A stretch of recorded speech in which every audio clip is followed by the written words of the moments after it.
Major funding for KPBS Evening Edition has been made possible in part by Bill Howe Family of Companies, providing San Diego with plumbing, heating and air, restoration, flood and remodeling services for over 40 years. Call 1-800-BILL-HOWE or visit billhowe.com.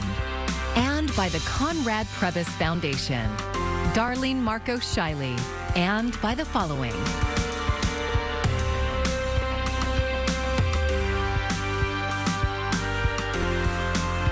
And by viewers like you. Thank you.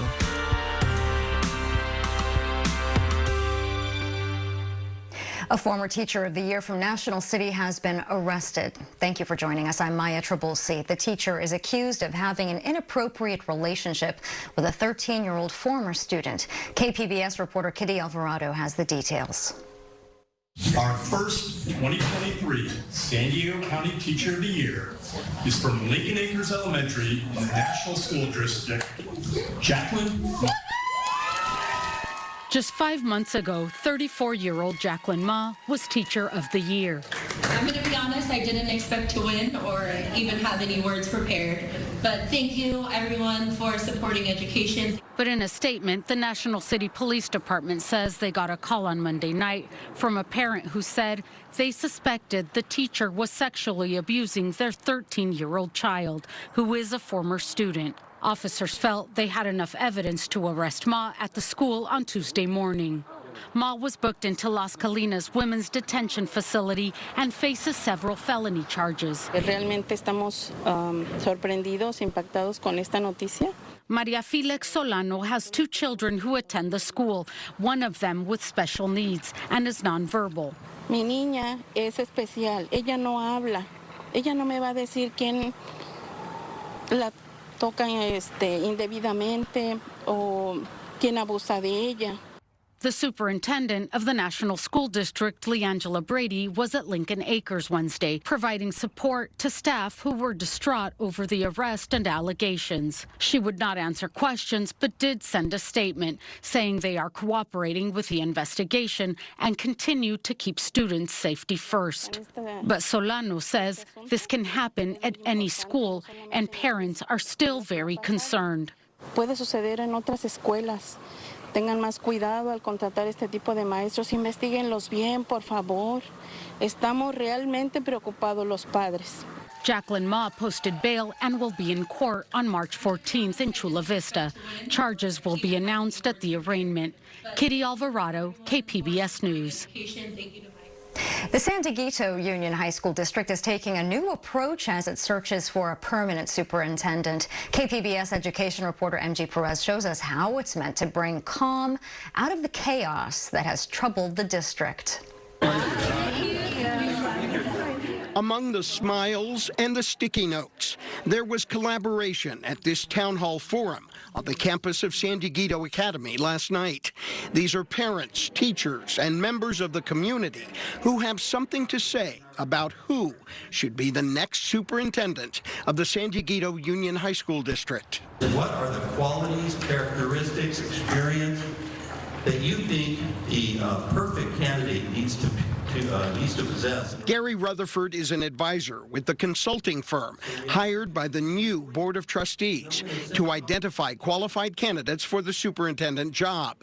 This is the first step, collecting input from the district stakeholders, working next to each other, exchanging opinions and concerns. This way, a good start to let parents give their opinion and also know each other, and as long as they can really get our point. Teachers working with students and keeping politics out of the classroom. That is what I would like the superintendent to be able to bring us back to. Do I have a motion to approve the agenda? There are now 3 new members on the San Diego School Board, elected last November. They led the decision to hire the consulting firm for the current superintendent search. This board is very much focused on supporting the good work at the school sites, seeing how we can be supportive and not take away from the good works of the students and teachers, by creating these sideshows, I'll call them. You'll remember last year, the former school board fired then Superintendent Dr. Cheryl James Ward for making racially charged comments. Dr. Ward apologized several times, speaking publicly and to the media about her mistake. She spoke with KPBS News last spring before she was let go in June. And if they fire you? Well, that's what they would have to do. That was then, this is now. In a written statement, Dr. Ward said, "My overlying hope is that every student and adult in the district is seen, heard, included, and supported. I wish the board good luck in this journey and will pray for whoever is selected to be the next superintendent." With input from these stakeholders, the board members plan to start interviewing candidates in April. MG Perez, KPBS News. Governor Newsom says California will not renew its $54 million contract with Walgreens in defense of the right to choose. This is in response to the pharmacy chain's decision to not distribute abortion medication in 21 states. Republican attorneys general in those states had threatened the pharmacy with legal action if they mailed the pills. Governor Newsom says the state's contract with Walgreens provided drugs primarily used by the State Department of Corrections and Rehabilitation. Today is International Women's Day, a global day that celebrates the social, economic, cultural, and political achievements of women. It is also a call to action for gender parity and women's equality. The day was marked in downtown San Diego this afternoon with a rally to support Iranian women. Organizers call it Women, Life, Freedom Movement. Bibi Kasrahi is a spokesperson for the group. It's a day of solidarity of women who give life. Our protesters, as you know, our slogan is Women, Life, Freedom. Women want a good life, they want freedom, and they want unity and support of the world. And on this day, we are counting on you to be our support, because women of Iran are not only fighting for their own rights, but they're fighting for your rights as well. The group has held 30 rallies since a woman named Mahsa Amini died in the custody of Iranian police last year. They say they will continue to be the voice of the women of Iran. A new state law requires local police departments to release some police misconduct records. But as KPBS reporter Gustavo Solis found out, we still don't have all the information. We'd like to give you a warning now that this story contains some graphic sounds and images. Come here. It started as a simple 911 call about 3 young people being drunk in public outside the San Carlos Rec Center around 7 a.m. on a Sunday in August 2017. Come here. Yes, you. Come here. One man turned around and punched Officer Timothy Romberger in the arm, according to an internal affairs investigation. The call ended with one young man getting a bloody lip from having his face smashed into a police vehicle. Oh, sorry. Stay on my car. Are you sorry? And the other in the back of a police car covered in pepper spray. At one point, Officer Romberger grabbed the young man by the neck, a violation of department policy. Stand still. Stand still. Why are you choking me? This video was made public because of a new state law aimed at shining a light on police misconduct records. California's transparency laws used to be a black hole. Historically, California is one of the least transparent states on records about law enforcement operations, investigations, misconduct, and use of force. That's David Loy, legal director with the First Amendment Coalition. He says the new state law is trying to change that. Under Senate Bill 16, California police agencies are required to publish records on several categories of police misconduct. They include violations like discrimination and excessive force. But the law only makes public records when officers did something wrong. Loy says that despite the progress, California still lags behind other states when it comes to transparency. It still has a long way to go to rise to the standard of other states that are much more transparent and accountable as to law enforcement. The San Diego Police Department released records for 93 cases, but 1/3 of them do not contain disciplinary records. Romberger's case is a good example of that. Despite having 10 violations during that one interaction, there is no record of him being disciplined. What's your beef, man? Bro, can you please get off of my... Bro, I'm not even doing anything. Investigators say Romberger grabbed the young man by the neck and threw him to the ground, even though he was handcuffed and not resisting. Then, when he was sitting in the back of a patrol car, Romberger doused him with pepper spray from a distance of 12 to 18 inches, double the recommended distance of 3 feet. Don't kick my seat. Romberger also didn't offer medical attention. Romberger stayed in the force until 2019, when he was arrested for felony assault. Romberger could not be reached for comment. His attorney told police investigators that Romberger had been going through a turbulent personal situation with his wife and mother of his child, which may have contributed to his state of mind at the time. Sit there.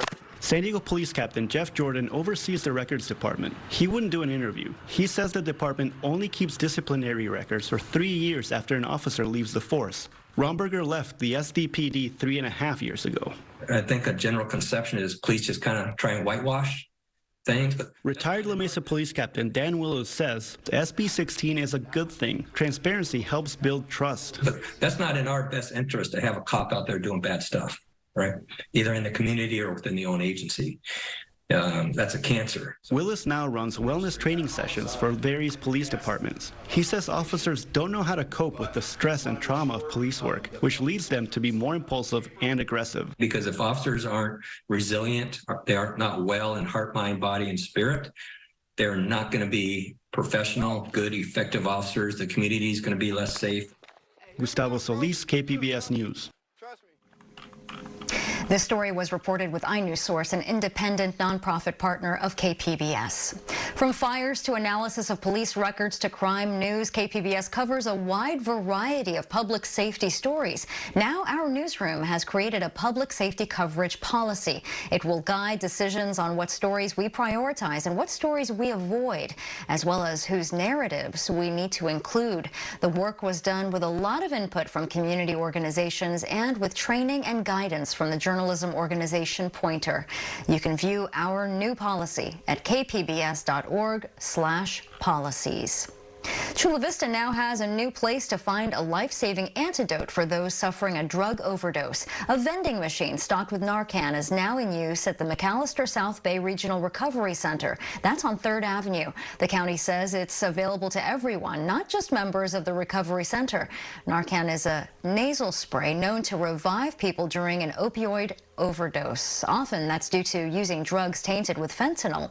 Mike Valerio reports on steps being taken to the national level to deal with the rising number of fentanyl deaths.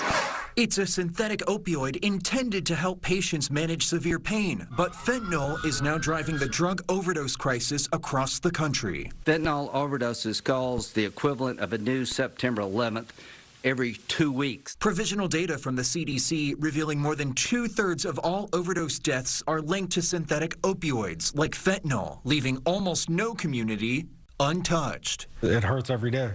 It was something I had heard of, but not something I would have ever thought would have killed our child, ever. While the federal government has declared the opioid crisis a public health emergency, there's a new push to target fentanyl and similar substances that are exacerbating the epidemic, including a proposed bill aimed at labeling Mexican drug cartels foreign terrorist organizations. This problem is a national security threat.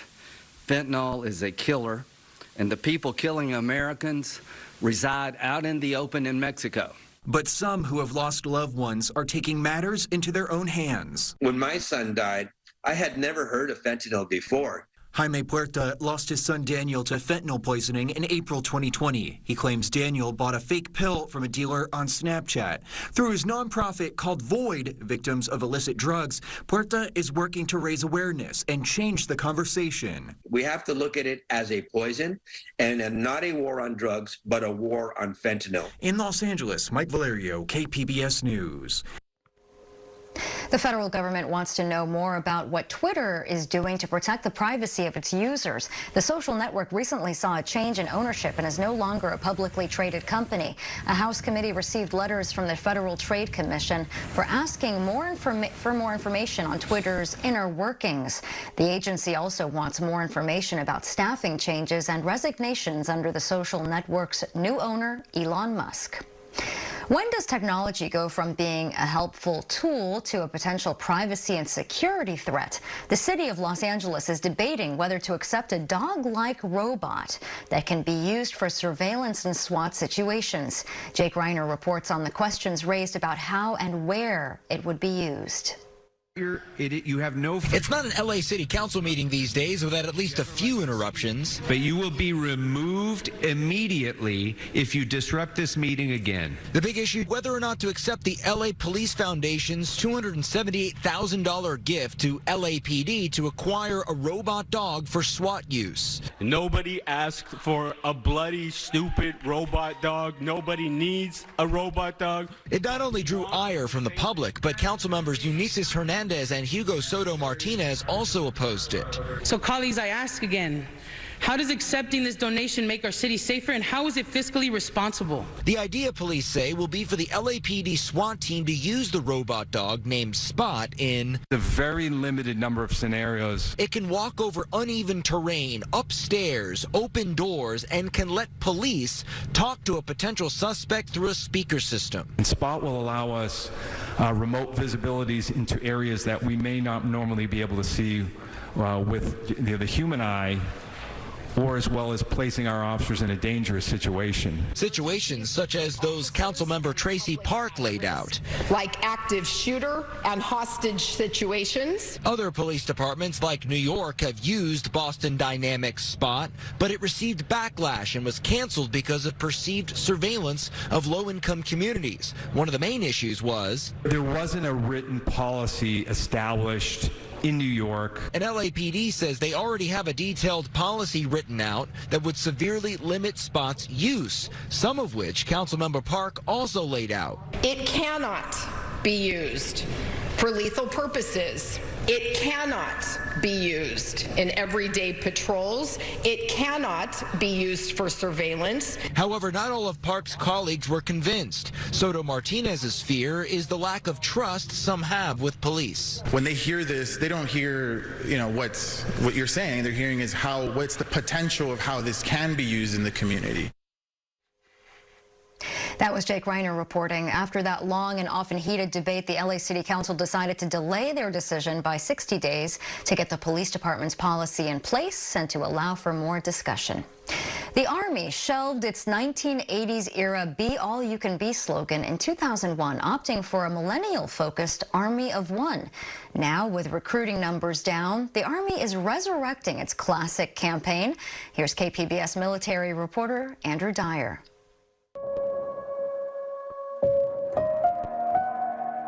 You might remember the Army's Be All You Can Be slogan from the service's 1980s and 1990s ad campaigns. On Wednesday, the service formally reintroduced the slogan for a new generation of recruits. The Army's commanding general of its Training and Doctrine Command, General Gary Brito, was in San Diego for a junior ROTC recruiting event. Be All You Can Be truly represents an opportunity of possibilities for all young men and women out there, regardless of the station in life. Demographic doesn't matter. More than 300 area high school students attended San Diego's Army Career Day event, where they spoke with soldiers from several Army disciplines. Marlia Jade Moon is a 9th grader in the junior ROTC program at Morse High School. She said that a military career is appealing to her. The benefits and helping people. She said the Army's vehicles were her favorite part of the event. You can go inside them and feel how it is. It's cool. The Army fell short of its recruiting goal last year by 25%. Army leaders pointed to the competitive private job market as one source of competition. Brito rejected the notion that some Defense Department policies, characterized as woke by some Republican lawmakers, impact recruiting. We are not a woke army. We're an army that represents all of America. We're an army that, when called upon, will fight and fight our nation's wars if necessary. We're an army that gives all these opportunities to young men and women from every state, from every single territory. Brito said the Army is on track to meet its recruiting goal for 2023. Andrew Dyer, KPBS News. I'm Amna Nawaz. Tonight on the NewsHour, Louisville police are rebuked for a pattern of civil rights abuses following the killing of Breonna Taylor. That's coming up at 7 after Evening Edition on KPBS. Mountain communities across California are still trying to recover from the massive amounts of snow that fell last week. Now, some forecasters are worried that the next weather system could make things even worse. Leslie Brinkley has the story. Yosemite shut down February 25th because of blizzard after blizzard, and now there's an atmospheric river on the way. There's nowhere for visitors to park right now. When I was up in Yosemite Valley yesterday, it was crazy. There's nowhere to park. The snow levels are so high. We're doing damage assessments. We are digging out fire hydrants and propane tanks. So it's all hands on deck to plow the snow, but crews are also at the same time setting out sandbags because the approaching storm could bring heavy rains to elevations on up to 8,000 feet, and that could trigger a massive snow melt event. The same scenario took place in January 1997. Warm rain accelerated snow melt. The runoff caused the Merced River and creeks to overflow, taking out bridges and roads, destroying half the accommodations in Yosemite National Park and half the campgrounds. 2,100 visitors were stranded. The park was closed for 2 months. I heard one of my colleagues say, you know, you've been here a long time when a 100-year event is happening again. So we're definitely concerned about that. And looking at the modeling, I do believe right now there is more snow than we had in 1997. For Yosemite Valley, there's not a large reservoir upstream to dampen that snow melt. I think you should look for road closures. Overall, we'll just have to wait and see. We have plans in place from the 97 flood with best case scenarios and where to set up sandbags and all the different plans we need to set up throughout the entire park. If all goes well, Yosemite could reopen March 13th. If there is flooding, then all bets are off. It could be closed for longer.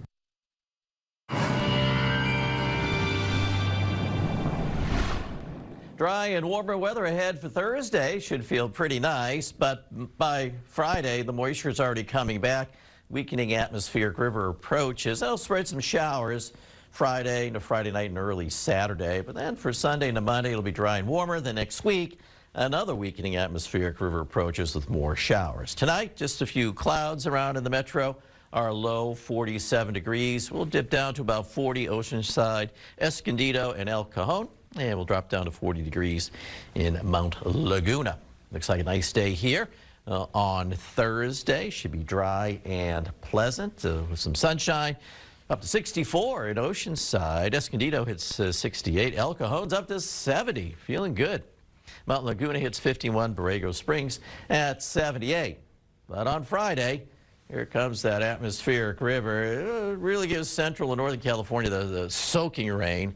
Farther south, we'll just see some showers moving into our area. So a little bit wet Friday afternoon into Friday night. Here's a look at our extended forecast. Cooler and wet on Friday, and clouds linger into Saturday. As we head into the inland areas, well, you can see a little rain in the afternoon. Clouds linger into Saturday, but brighter for Sunday. And as we take a look into the mountains, you can see how we'll be getting a little bit of rain. So with this atmospheric river, we'll see rising snow levels here. So that could be a bit of a problem with melting of snow. And then into next week, clouds and sun. Looks pretty nice Sunday and Monday. In the deserts, clouding up Friday and Saturday. Temperatures early next week in the low 80s with partly sunny skies. And for KPBS News, I'm meteorologist Mark Mancuso. It's one of the most beautiful areas in San Diego, and now the future of De Anza Cove is starting to come into focus. KPBS reporter John Carroll says a new proposal by the city contains some big changes. De Anza Cove covers about 505 acres within Mission Bay Park. A new proposal, the draft De Anza Cove Amendment to the Mission Bay Park Master Plan, was just released by the city. It is an initial proposal with lots of refining yet to come. This is a high-level plan that identifies broad ranges of uses, and these largely can be broken down into active recreation, regional parkland, visitor accommodations. Under the proposal as it stands now, some of the area that is currently occupied by campland on the bay would be returned to wetlands. We reached out to the family who has run campland for years for comment, but no one got back to us. In fact, the major change under this new plan would be the addition and restoration of wetlands.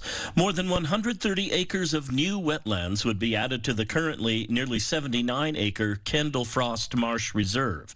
City Planning Director Hadi von Blum says that's important in the long term to address sea level rise. Making sure that we have a sustainable, resilient plan for the future for this area so that it can continue to provide these opportunities for a lifetime of generations to come. Von Blum says the city has been hearing from stakeholders and from the public for years. That input has informed the new plan about what this area should look like in the future.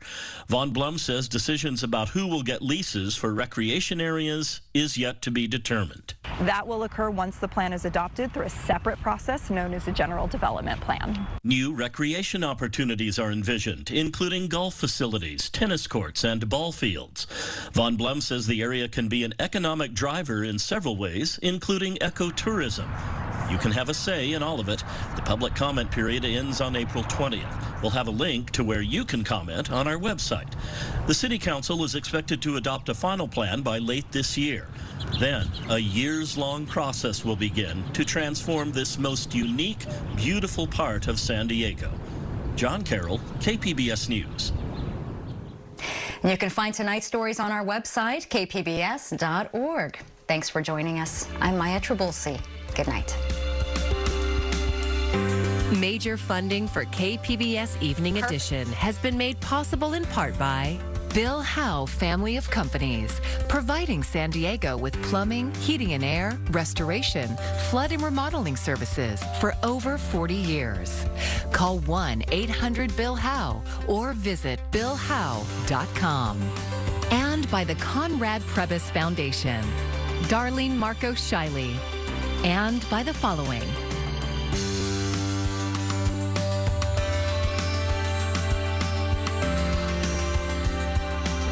And by viewers like you. Thank you.